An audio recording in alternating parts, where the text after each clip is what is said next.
Meet Mateo, a fisherman from southern Luzon who had simple dreams. Fish, nap, repeat. Ideally forever. Then World War II said, "Surprise, you're in a spy thriller now." Not expected, but as the quote goes, unexpected heroes are just people who refuse to look away. And Mateo was the type of person for whom injustice is not a fact. It is a summons. He finds a wrecked US Navy radio washed onto the beach. His cousin pops up in full gorilla cat energy. Whoa, I didn't know you were part of the jungle cats. Yeah, it's supposed to be super secret. Hold on. Bro, this is perfect. You're a coast watcher now. They fix the radio using whatever they can find. Congratulations, Mateo. You now have a job you did not apply for. Let's talk about the vibe under the Japanese occupation. One day, Mateo watches a patrol roll in. They seize rice, take chickens, slap a farmer, search homes, and demand obedience. After watching this, Mateo's like, I will not surrender as long as I stand on my feet. Every sunrise, Mateo climbs a cliff and logs ship movements, hiding notes inside a hollow coconut, nature's tactical storage unit. And when he radios at night, the Allies actually listened. One direct quote from a scout was, "I trusted the Americans. They treated me like a friend, not a servant." One morning, a Japanese patrol stops directly outside Mateo's hut.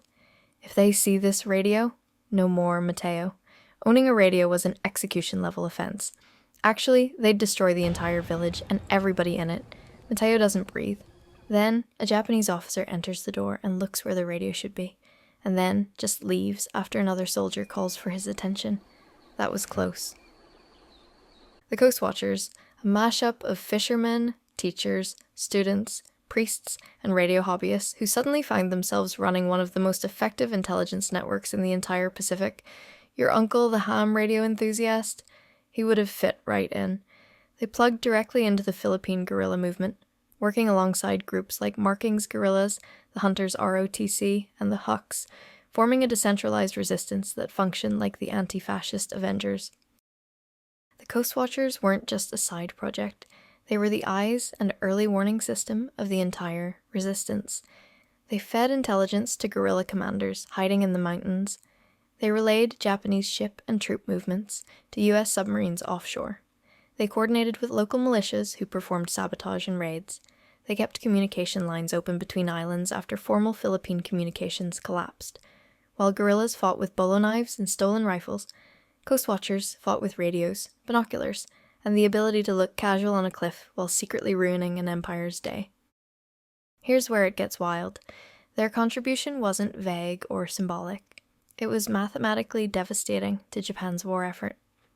Coastwatchers contributed to 50 to 60% of US actionable intelligence in the Philippines. More than 500 Allied airmen were rescued thanks to Coastwatcher reports locating downed pilots before Japanese patrols could capture them. 20% of US submarine ambushes near the Philippines were triggered by Coastwatcher ship sighting reports. Their early warnings confirmed Japanese battleship and carrier movements, helping US naval commanders anticipate the largest naval battle of the 20th century, the Battle of Leyte Gulf. When you combine these numbers, Coastwatchers weren't just helpful. They were strategic game changers. General Douglas MacArthur adored the Coastwatchers, both strategically and sentimentally. He said, "They were my most reliable source in the islands."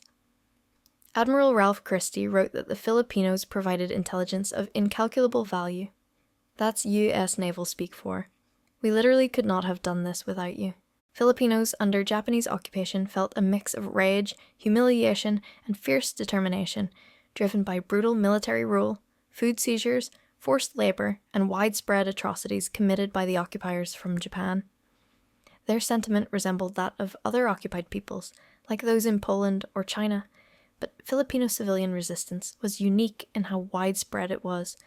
Filipino defiance was among the most unified, community-driven, and emotionally charged of any occupied population in World War II. It goes to show how heroic civilians can be in the face of losing their way of life. I also have a personal connection to this story, as my grandfather was out on one of those American boats in the Philippines, so I am especially grateful to those Filipinos who helped keep Americans safe in the Pacific. Let's give a thumbs up to the Coastwatchers for their fierce defiance.